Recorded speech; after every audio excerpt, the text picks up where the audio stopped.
kelionės yra vienintelis dalykas, kurį nusipirkus tampi turtingesnis, todėl ir vėl keliaujame. Pagaliau tai naujos vietos, nauji žmonės, pažintys, vaizdai, įspūdžiai, prisiminimai, kas gali būti geriau.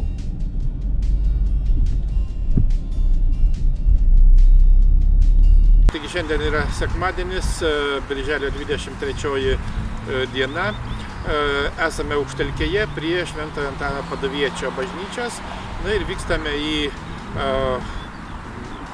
naują, taip sakant, naujų maršrutų, dar viena kelionė, išvyka ir važiuosime nuo Aukštelkės senuoju keliu į Kuršėnus, nuo Kuršėnų vyksime link Luokės, vėliau pasieksime Telšius ir Telšiai bus tolimiausias šiandienos maršruto taškas, na, o paskui nuo Telšių pro Varnius grįšime vėl atgal. Tikimės daug pamatyti ir daug sužinoti kaip visuomet.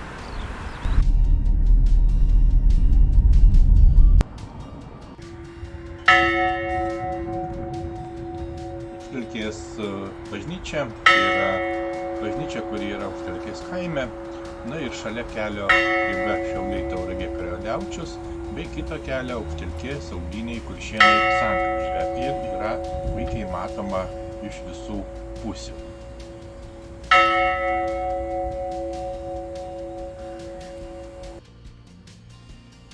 Bažnyčia, kaip matome, yra nedidelė, neobarokinė, turi neoklasicizmo architektūros bruožus, stačiakampio plano ir neturi bokšto, tai yra bebokštė bažnyčia.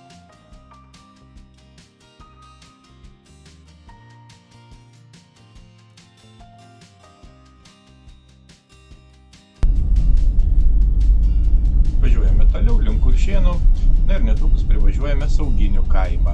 Tai yra kaimas Šiaulių rajono savivaldybės pietvakarinėje dalyje ant Šiaulių jūros arba buvusio Jonelaičių ežero kranto. Gyvenvietė žinoma nuo 14 amžiaus savo medinė pilimi, kurią nekartą yra puolę kalavijuočiai. Na, senieji Sauginiai yra buvę kiek į šiaurę nuo dabartinės gyvenvietės prie senojo Piliakalnio. Na, o kai pastatyta Bubių tvenkinio užtvanka, dalis senosios gyvenvietės buvo apsemta. Na, tai yra nedidelis kaimas, tačiau gražiai tvarkomas. Na, kaip tik matėme paminklą, kuris yra pastatytas šauliams žuvusiems kovose už laisvę. Na, taip pat be abejo yra parduotuvė, na ir netoliese kaimo yra Sauginių piliakalnis. Netrukus privažiuojame Smilgių kaimą. Smilgiai tai kaimas Šiaulių rajono savivaldybėje 8 km į pietryčius nuo Kuršėnų. Beje, to paties pavadinimo kaimai yra taip pat Biržų ir Panevėžio rajonuose.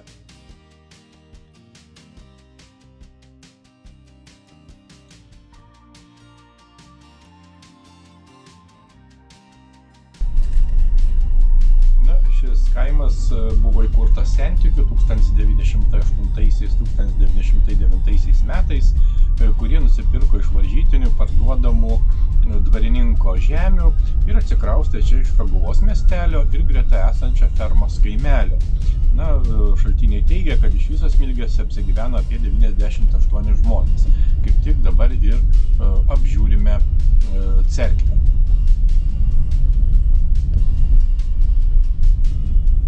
Na, kaip jau minėjome, sentikių maldos namai arba cerkvė buvo pastatyta Smilgėse 1909 metais. Na ir tai yra nesudėtingos architektūros, geltonos spalvos gyvenamojo namo tipo, medinis pastatas su nedideliu bokšteliu varpinė.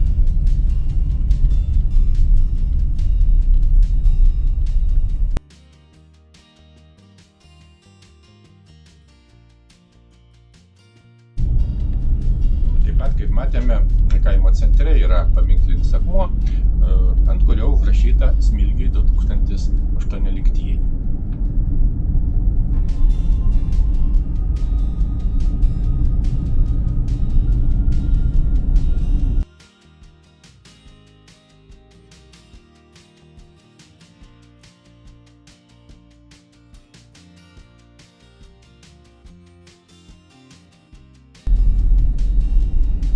Važiuojame Kuršėnus, tai yra miestas Žemaitijoje, Šiaulių rajono savivaldybėje. maždaug 25 km į vakarus nuo Šiaulių. Miestas įsikūręs abipus Ventos upės, kuri vingiuoja miestų iš pietryčių į šiaurės vakarus. Na ir mes ne kartą čia esame buvę, apie miestą yra keletas atskirų video reportažų, todėl šį kartą tik pravažiuosi. Keletas įdomių faktų pravartu pasakyti. Kuršėnai pirmą kartą minimi 12 amžiuje. 1824 metais pastatyta mūrinė bažnyčia, kuri per pirmąjį pasaulinį karą buvo sugriauta. Vėliau žinoma atstatyta. Na, Kuršėnai ypač sparčiai ėmė vystytis 19 amžiaus pabaigoje pro miestą nutiesus Liepojos Romnų geležinkelį. Na ir šiame mieste puoselėjamos keramikos tradicijos, veltui Kuršėnai vadinami Lietuvos puodžių sostinė. Miesto plano struktūra stačiakampė, gatvių tinklo sistema mišri, na, o didesnė miesto dalis yra dešiniajame Ventos upės krante, kairiajame upės krante yra parkas su išlikusiais Kuršėnų arba, kitaip sakant, Gruževskio dvaro pastatais.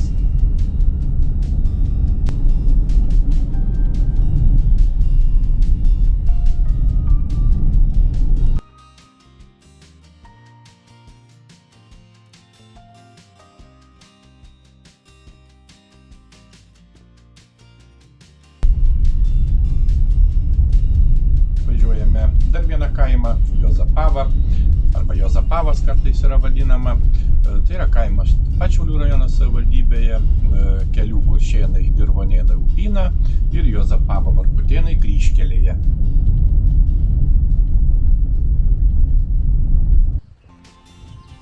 Apžiūrime šiame kaime esančią bažnyčią, tai yra Juozapavos Šventojo Simono ir Judo Tado bažnyčia. Bažnyčia, kaip matome, mūryta iš lauko akmenų, kampai ir angokraščiai iš degtų molio plytų, na ir pastatas savo formą primena gyvenamąjį namą, stačiakampio plano su bokšteliu.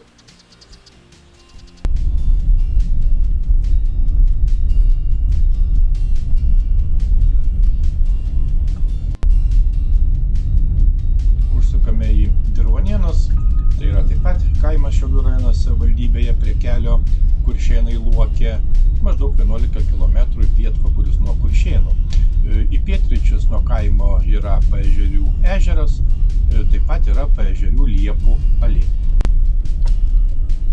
Na, viduramžiais ši vieta buvo žinoma kaip Didieji Dirvėnai, skiriant juos nuo Mažųjų Dirvėnų. 1667 metais Lietuvos Didžiosios kunigaikštijos dūmų surašyme minimas Didžiųjų Dirvėnų pavietas, kuriame buvo 36 dūmai arba kitaip vadinami valstiečių ūkiai. Kaimas yra išties gražiai prižiūrimas bei tvarkomas. Centre yra paminklas Lietuvos nepriklausomybės šimtmečiui paminėti.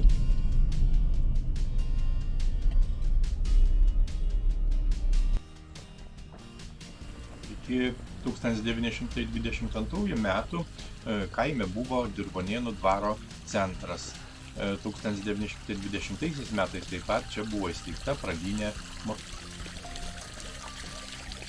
Reikia pasakyti, kad sovietinės okupacijos metais, būtent per Antrąjį pasaulinį karą, kaimas buvo sudegintas. Na ir nuo Antrojo pasaulinio karo laikų kelių į Kuršėnus ir Raudėnus kryžkelėje buvo likęs rusų tanko bokštelis, tarsi paminklas. Tačiau dabartiniu metu ši vieta yra sutvarkyta, užbetonuota pakila, ant kurios stovėjo ši tanko dalis, o pats bokštelis yra išvežtas į Vytauto Didžiojo karo muziejų. Na, lietuviai, Lietuvos žmonės visuomet prisimins buvusią sovietų okupaciją, na, o kartu tai yra taip pat ir priminimas ateities kartoms.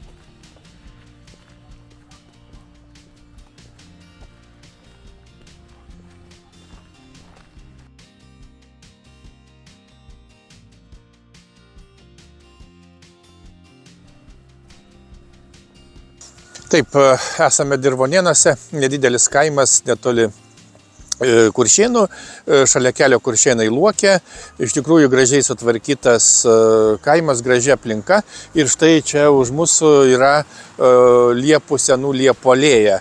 Iš tikrųjų puikia alėja, na ir eisim apžiūrėti šitos alėjos ir pasivaikščiosime šitą alėją, praeisime ją visą. Iš tikrųjų labai įdomu, taip kad einam pažiūrėti.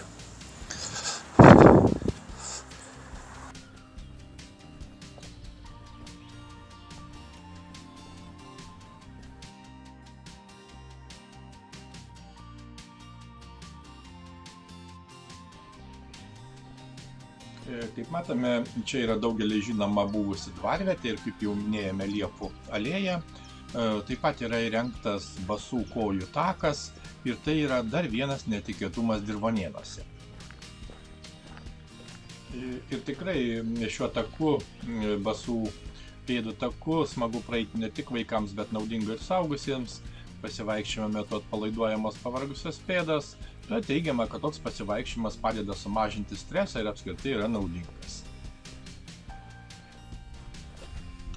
Matome itin gražiai sutvarkytą ežero pakrantę, įrengtos laisvalaikio aikštelės, taip pat yra nemažai įvairių įrengimų. Sezono metu, žinoma, galimas aktyvus poilsis ir maudynės, gerai ir šiuolaikiškai sutvarkytame Paežerių ežero paplūdimyje. Keletas žodžių apie patį ežerą. Paežerių ežeras, tai yra ežeras Šiaulių rajono savivaldybės teritorijoje, kaip jau suprantame, apie 10 km į pietvakarius nuo Kuršėnų. Jo plotas yra 175 hektarai, ilgis iš šiaurės į pietus maždaug 5 km, o didžiausias plotis apie 0,6 km. Na ir didžiausias ežero gylis yra maždaug 7 metrai, o vidutinis gylis maždaug 3 metrai. Taip pat galima paminėti, kad rytinėme krante yra Paežerių parkas, į šiaurės rytus nuo jo Paežerių miške yra Paežerių ąžuolas, būtent botaninis gamtos paveldo objektas.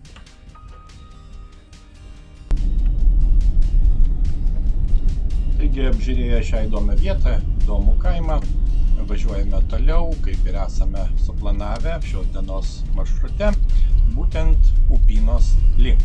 Na ir kitas objektas yra Upyna.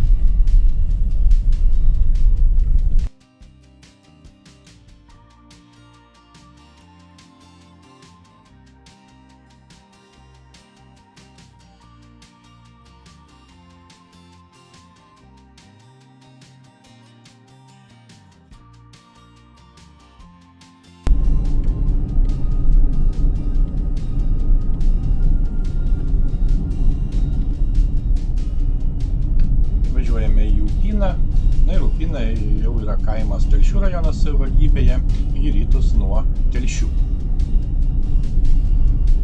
Vakariniu pakraščiu prateka Upynos upelis, na, o aukščiausias pastatas kaime yra vandens bokštas. Na ir be abejo, Upyna yra vandenvardinės vietovardis, manoma, kilęs nuo Upynos upelio vardo. Na ir kaip matėme paminklinėme akmenyje, Upyna žinoma nuo 1568 metų. Tradiciškai užsukame į bažnyčią, kuri yra šiame kaime. Na ir būtent čia yra Upynos Švento Jono Labdario bažnyčia. Na, žemės savininkai Žukauskai 1807 metais pastatė medinę bažnyčią ir padovanojo žemės sklypą. Tai buvo Luokės parapijos filija, 1924 metais buvo įsteigta parapija, na, 1934 metais bažnyčia išdažyta, buvo atnaujinti altoriai.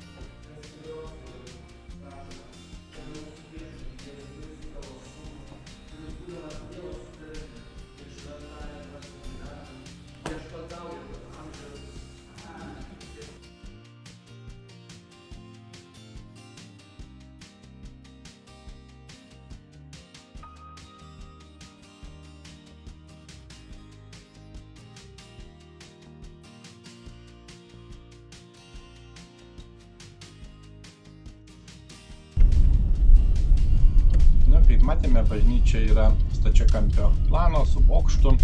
joje taip pat yra 3 altoriai, na, o šventoriaus tvora iš akmenų mūro, taip pat yra varpinė.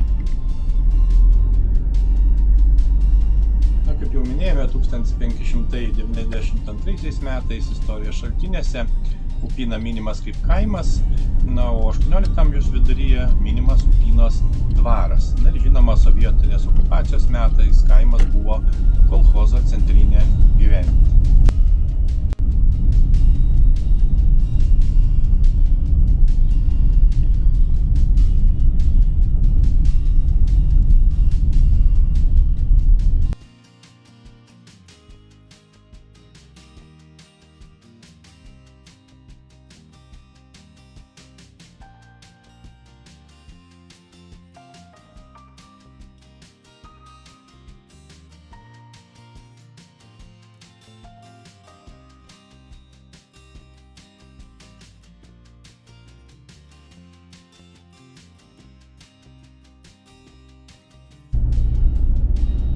Važiuojame link Šatrijos kalno. Šį objektą tiesiog būtina aplankyti. Na ir Šatrijos kalnas jau daugybę metų domina istorijos tyrinėtojus. Archeologiniai radiniai patvirtina, kad protėviai čia gyventa jau maždaug prieš 2100 metų. Na ir ant šio kalno 14 amžiuje stovėjo medinė pilis, dėl ypač stačių vakarinių ir rytinių šlaitų sunkiai pasiekiama priešams. Manoma, kad iki krikščionybės įvedimo čia buvo svarbus pagonių tikėjimo centras. Na ir senojo žemaičių tikėjimo tęsėjai iki šiol 3 Liepos šeštadienį kasmet susirenka ant Šatrijos kalno švęsti ugnies pagerbimo šventės.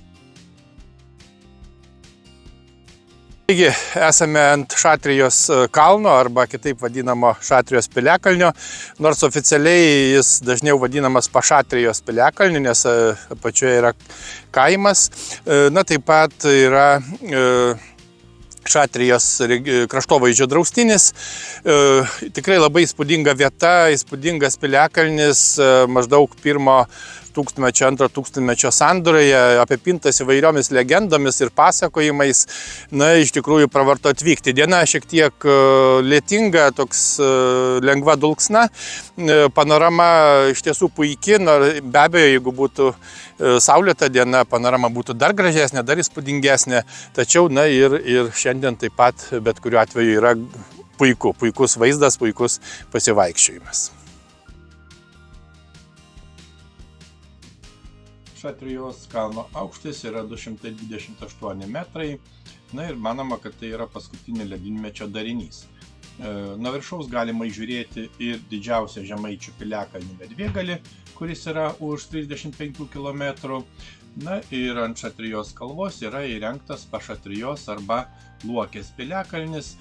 Jis beje įtrauktas į Lietuvos Respublikos kultūros paminklų sąrašą.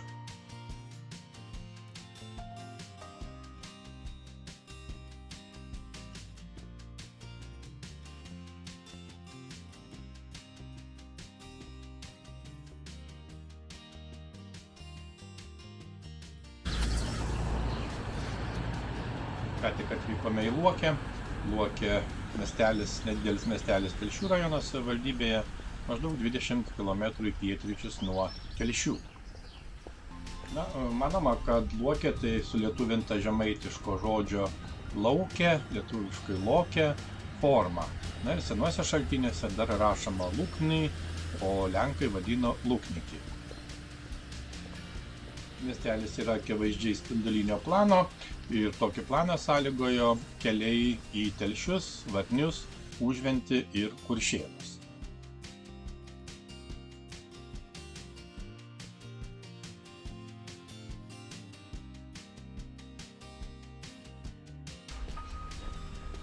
Einame apžiūrėti bažnyčias, tai vėlgi tradicija, lankantis įvairiose vietose. Na ir manoma, kad tai yra viena seniausių katalikų bažnyčių Lietuvoje. Labai tikėtina, kad pirmoji bažnyčia buvo pastatyta netrukus po Žemaitijos, kai Žemaitija priėmė krikščionybę 1413 metais. Na, o dabartinė medinė bažnyčia pastatyta 1774 metais.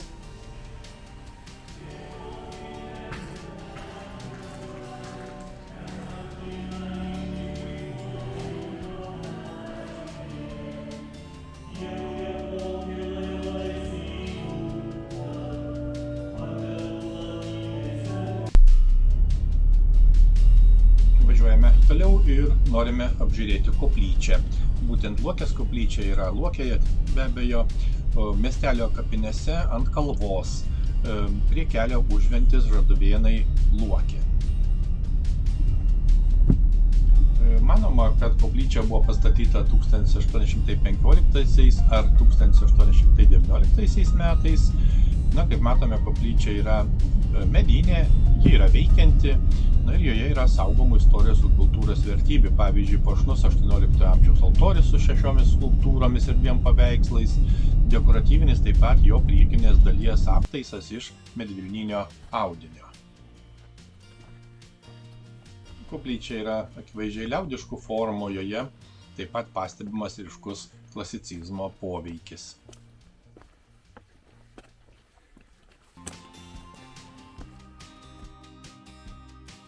Kadangi laikas pietums, tad užsukame į itin šaunią kavinę Luokėje, būtent picų ir kebabų jomarkėlį.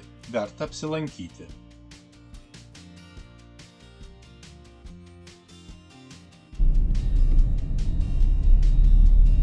Luokės miestelis pirmą kartą istorinėse šaltiniuose paminėtas pradėjus krikštyti žemaičius. Žemaičių krikšto ir Vytauto didžiojo įsakyme nurodyta pastatyti Žemaitijoje 8 bažnyčias, iš kurių viena būtent ir buvo pastatyta Luokėje. Nors per 6 amžius bažnyčia nekartą buvo remontuota ir perstatyta, ji iki šiol, kaip matėme, išlaiko liaudies architektūros formas. Manoma, kad Luokės gyvenvietė kūrėsi dar 14 amžiuje, sankryžoje kelių ėjusių nuo Tilžės Viekšnių link ir nuo Šiaulių Pajūrio link. 14 amžiaus pabaigoje ir 15 amžiaus pradžioje buvo Luokės dvaras. Na, istorija išties yra sudėtinga. Miestelio centre, kaip matėme, yra paminklas stulpas su viršuje iš visų pusių sukomponuotais vyčio kryžiais. Paminklas buvo atidengtas 1929 metais, 51 metais buvo nugriautas sovietų, tačiau 1992 metais toje pačioje vietoje atstatytas.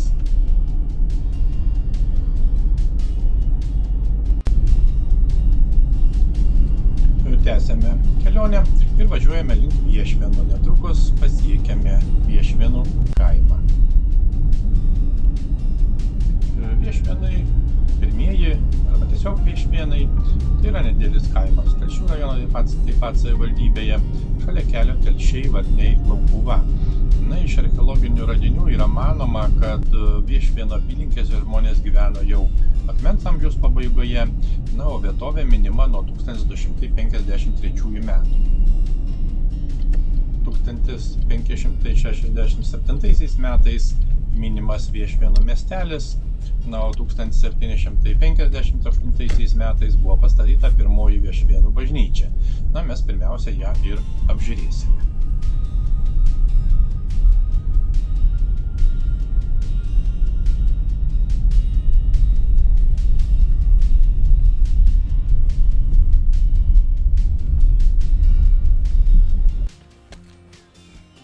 Einame apžiūrėti bažnyčias, būtent čia yra Švenčiausios Trejybės bažnyčia, ji yra vadinamųjų pirmųjų Viešvėnų kaime, 7 km pietryčius nuo Telšių. Na, bažnyčia yra liaudies architektūros formų, turi neogotikos bruožus, stačiakampio plano ir, kaip matome, yra vienabokštė. Įdomus faktas, kad po Antrojo pasaulinio karo kunigas Jonas Kauneckas suremontavo varpinę, išdažė bažnyčią, atnaujino, na, už tai sovietų valdžia jam uždraudė aptarnauti Viešvėnų bažnyčią ir visą parapiją.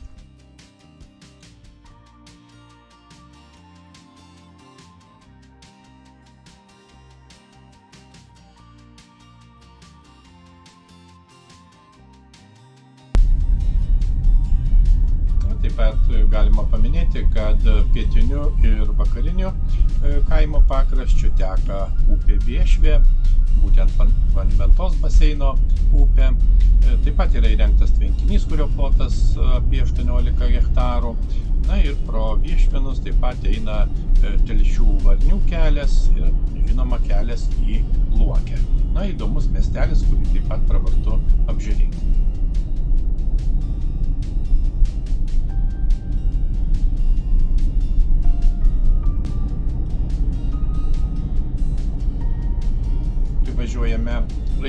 kaimą, tai yra nedidelis kaimas Telšių rajono savivaldybėje, taip pat visai netoli Telšių, maždaug 5 km į pietryčius nuo Telšių miesto. Priekyje kaip tik matome Rainių kančios koplyčią, tai yra koplyčia, kuri yra Rainių kaime.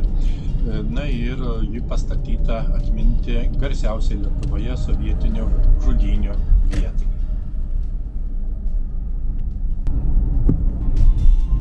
Na ir pagaliau pasiekėme Telšius, tai yra tolimiausias mūsų šios dienos kelionės taškas. Telšiai yra miestas šiaurės vakarų Lietuvoje, Žemaičių aukštumoje, prie Maščio ežero ir Durbinio upelio, maždaug 70 km į vakarus nuo Šiaulių. Na, kitaip, tai yra neoficiali Žemaitijos sostinė. Telšiai yra vandenvardinis vietovardis, galimai kilęs nuo nedidelio Telšės upelio, kažkada įtekėjęs į Maščio ežerą dabartinių Laivų ir Telšės gatvių rajone. Nors taip pat įmanoma, kad ir būta ežero pavardu Telšys. Na, apžiūrėti Telšių vienu ypu tikrai neįmanoma. Čia yra daugybė puikių vietų ir lankytinų objektų, žinoma. Tačiau mes pasistengsime apžiūrėti bent dalį jų ir, žinoma, šiek tiek papasakoti apie miestą galimai virtualiems keliautojams. Na, važiuojame toliau ir pirmiausia suksime į Brančą. Būtent tai yra kavinė Branča. Na ir galima pagrįstai sakyti, kad tai tarsi vizitinė miesto kortelė.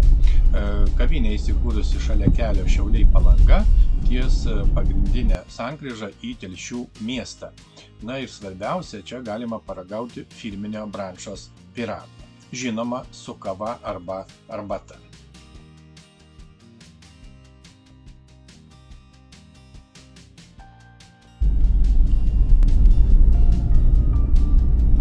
Liaudies etimologija sako, kad miestą įkūrė milžinas žemaičių didvyris Telys arba Telšys, na kitaip dar dažniausiai vadinamas Džiugu. Netgi miesto centre yra Džiugo vardo kavinė. Na, Džiugas neva gyvenęs ant Džiuginėnų piliakalnio. Dar itin įdomus faktas yra tas, kad Telšių miestas yra įsikūręs ant 7 kalvų, panašiai kaip ir Roma. Todėl neretai Telšiai pagrįstai yra lyginami su Romos miestu.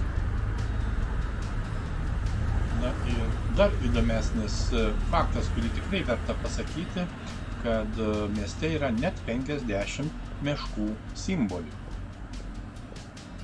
Telšių gyvenvietė rašytiniuose šaltiniuose pirmą kartą minėta 1450 metais, na ir nuo to laiko šaltiniuose minimas valstybinis Telšių dvaras, prie kurio vėliau išaugo Telšių miestelis.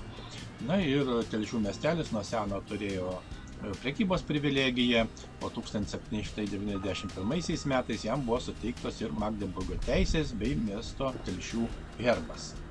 Taip, esame Telšiuose, Žemaitijos neoficialioje sostinėje arba žemaitiškai Žemaitijos uostienė. Ištarti yra be galo sunku, dėl to, kad žemaitiškai nemokam.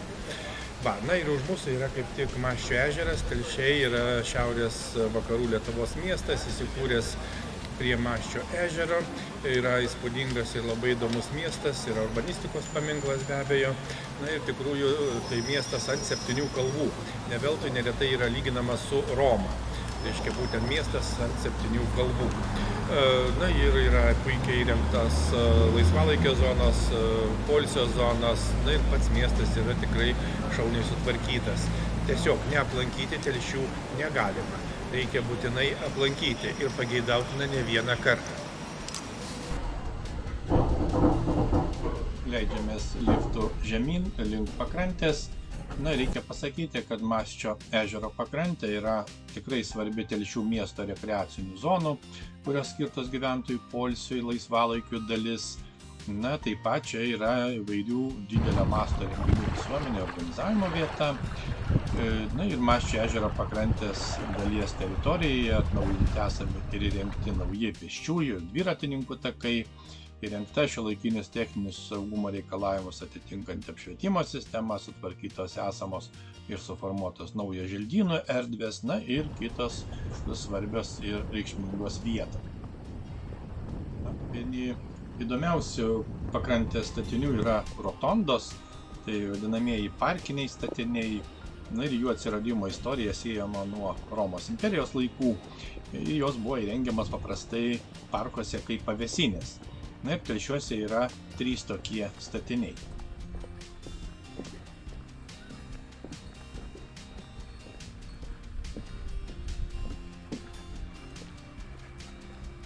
Grįžtame į miesto centrą. Na, centras iš tikrųjų taip pat yra įspūdingas. Ne veltui Telšiai yra miestas pačioje Žemaitijos širdyje ir tikrai stebina ir gali nustebinti savo lankytinais objektais. Telšių senamiestis be abejo žavi ne tik Lietuvos, bet ir užsienio šalių turistus. Iš tiesų unikalus senamiestis, miesto centre, kaip jau minėjome, yra Maščio ežeras, taip pat yra amfiteatras.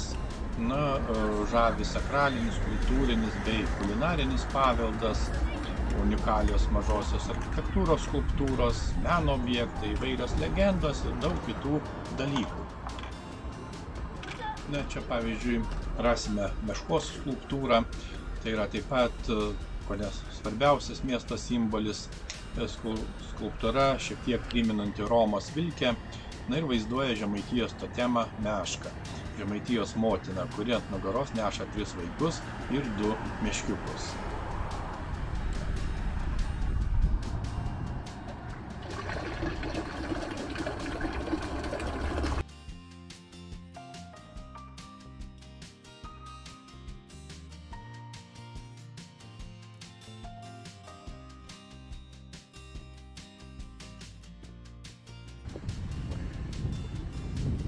Einame apžiūrėti Telšių Švenčiausios Mergelės Marijos Ėmimo į dangų bažnyčios. Pirmoji Telšių miesto katalikų bažnyčia buvo pastatyta 1536 metais dabartinės bažnyčios vietoje ant vienos iš 7 jau minėtų miesto kalvų, būtent Vilniaus kalvos, Lenkijos karaliaus ir Lietuvos didžiosios kunigaikštystės didžiojo kunigaikščio Žygimanto Senojo įsakymu. Na, tenka apgailestauti, kad iš pirmosios bažnyčios išliko tik 1619 metais nulietas bažnyčios varpas, kuris šiuo metu yra saugomas Telšių katedros bokšte. 1700 metais buvo pastatyta nauja bažnyčia, tačiau ji labai stipriai nukentėjo per Šiaurės karą su Švedija. 1814 metais Rusijos caro valdžios paliepimu bažnyčia buvo uždaryta ir netrukus nugriauta. Po 1831 metų sukilimo caro valdžia atėmė ir bažnyčios žemes, sunaikino ant Vilniaus kalvos buvusias kapines.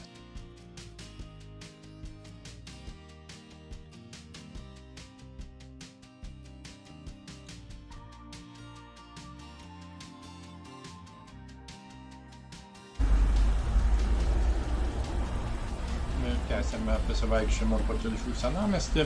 Na, taip pat galima paminėti, kad Telšių senamiestis yra vienas iš 7 saugomų nacionalinio lygmens senamiesčių Lietuvoje. Na, būdami ištikimi faktams, taip pat dar paminėsime, kad Telšių miesto plotas yra 23,14 kvadratinių kilometrų, o mieste yra apie 22 000 gyventojų. Toliau link pagrindinės Telšių katedros. Kaip matome, čia gausu įvairių mažų parduotuvių, kavinių, kitų įstaigų. Neabejotina, kad Telšiuose esančios lankytinos vietos garantuos kiekvienam besilankančiam mieste tikrai gerus įspūdžius.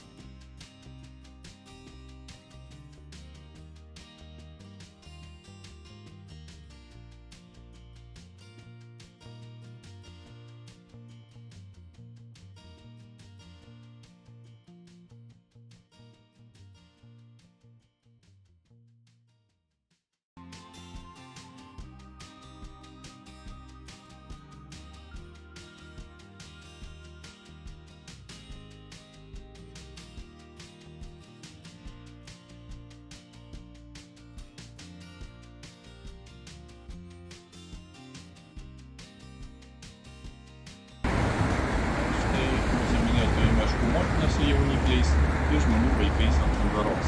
Būtinai reikia patrinti meškos nosį.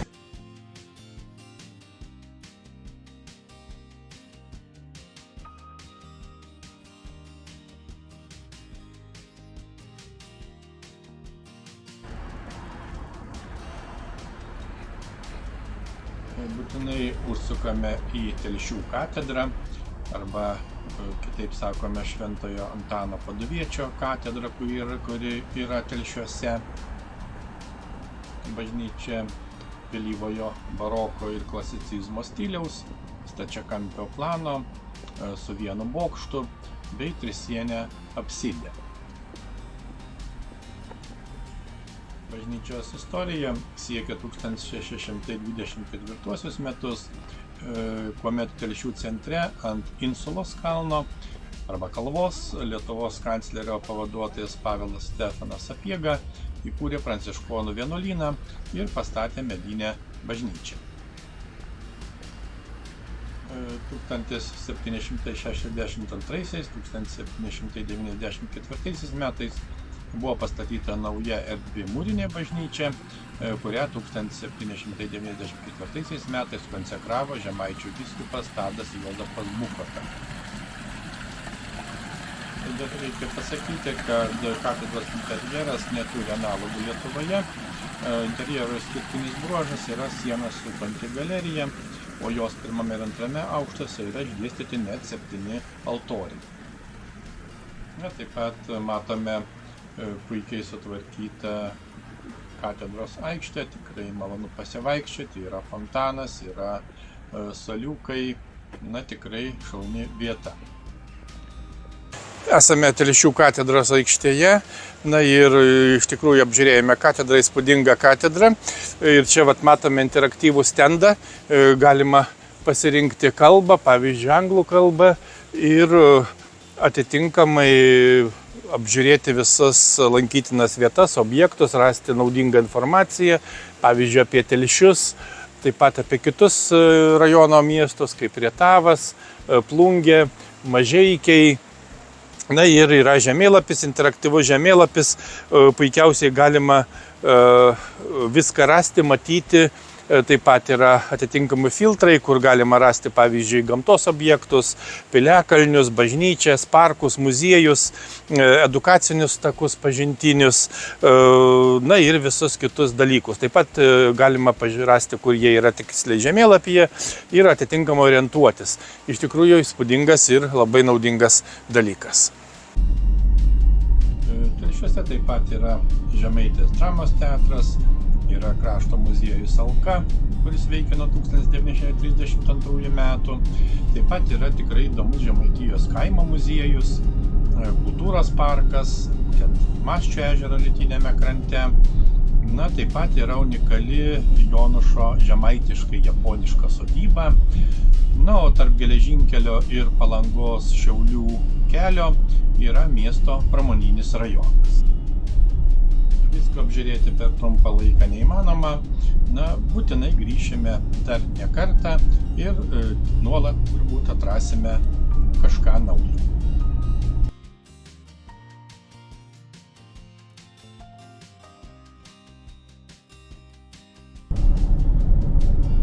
Mūsų kelionė prasmingai tęsiasi ir atvažiuojame į Varnius. Varniai, žinoma, yra nedidelis miestelis, Telšių rajono taip pat savivaldybėje, maždaug 33 km į pietus nuo Telšių prie Varnelės upės.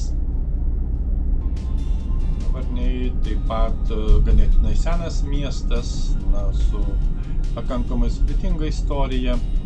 Miesto planas taip pat yra radialinis, ir čia yra ne vienas istorinis architektūrinis paminklas. Miestelis įeina į senovės žemaičių genties gyvenamos teritorijos ribas. 14 amžiuje Varnelės upės dešiniajame krante buvo įsikūrusi medininkų gyvenvietė.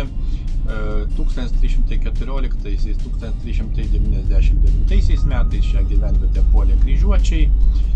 Ir 1389 metais kryžiuočius čia sumušė žemaičiai. o 1417 metais didysis kunigaikštis Vytautas įkūrė Medininkų vyskupiją, pastatė katedrą ir taip pat suteikė miesto teises.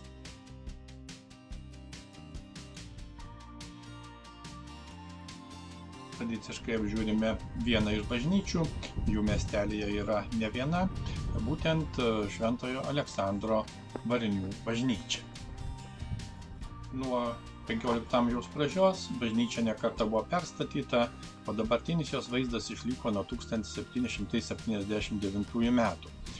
Po Antrojo pasaulinio karo okupacinės sovietų valdžios Šventojo Aleksandro bažnyčia buvo uždaryta ir suniokota, o tikintiesiems jį grąžinta ir visiškai restauruota 1991 metais. Dar keletas įdomių faktų. Varniuose taip pat yra Žemaičių vyskupystės muziejus, kuris įkurtas 1999 metais. Taip pat čia yra vyskupo Matiejaus Valančiaus namas. O prie Lūksto ežero, kuris yra netoli miestelio, vyksta kasmetinis tarptautinis muzikos festivalis Bliuzo naktys.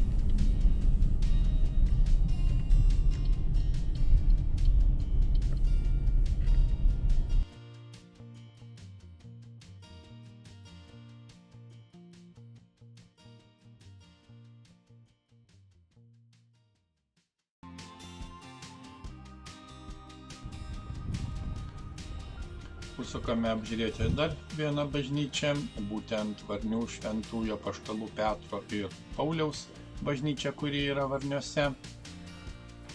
Bažnyčia, kaip matome, yra barokinė, bazilikinė, kryžminio plano, su 2 bokštais, vidus yra 3 navų ir yra įrengta net 12 altorių. Ir po šią katedrą yra Žemaičių vyskupų kripta, kurioje palaidota net 13 vyskupų.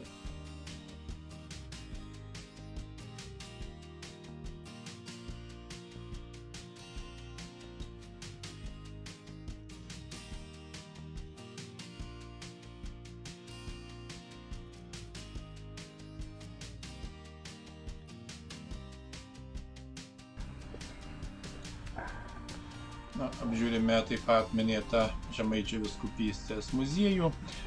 Muziejus yra skirtas buvusiai Žemaičių vyskupijai, įkurtas 1999 metais, kaip jau minėjome, buvusios Varnių kunigų seminarijos pastate.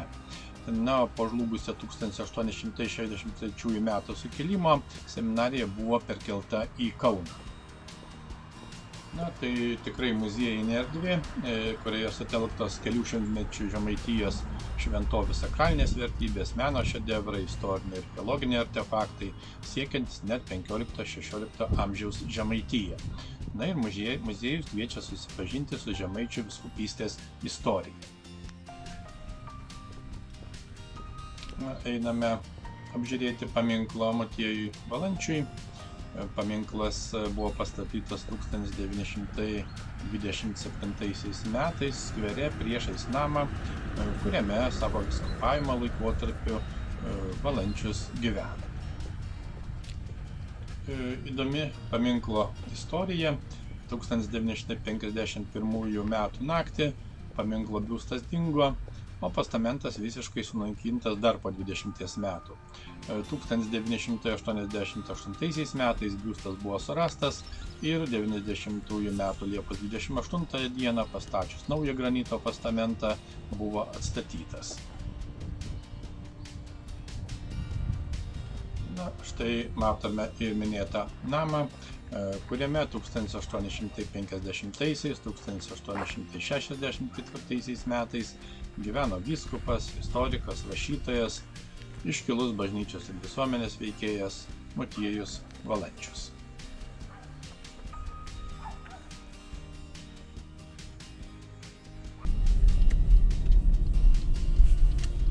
Dar keletas įdomių faktų. 1417–1864 metais Varniuose buvo Žemaičių vyskupijos centras. 16 amžiuje Varniai tapo vienu iš svarbiausių lituanistinės kultūros centrų ne tik Žemaitijoje, bet ir visoje Lietuvos didžiojoje kunigaikštystėje. 1635 metais Varniams buvo suteiktos Magdeburgo teisės, o 1740 metais iš Kražių buvo atkelta kunigų seminarija. XIX amžiaus antroje pusėje Motiejus Valančius įsteigė Vilniaus Zavadskio knygyno filialą, ir žemaičių vyskupas Valančius į kovą prieš rusifikaciją, katalikybės naikinimą įtraukė ir valstietiją. Varniuose buvo sutelktas gausus bendraminčių švietėjų, raštijos darbuotojų būrys, organizuota uždraustos lietuviškos spaudos leidyba bei platinimas.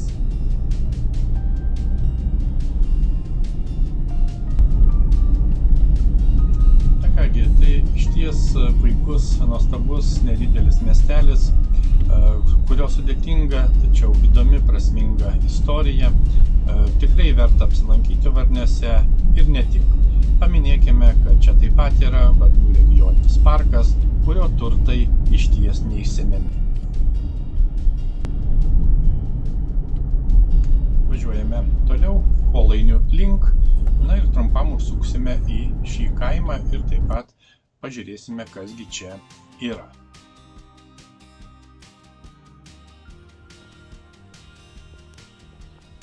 Ir išties randame įdomų objektą, apie kurį nieko nežinojome. Tai yra Kolainių cerkvė. Išties įdomi cerkvė.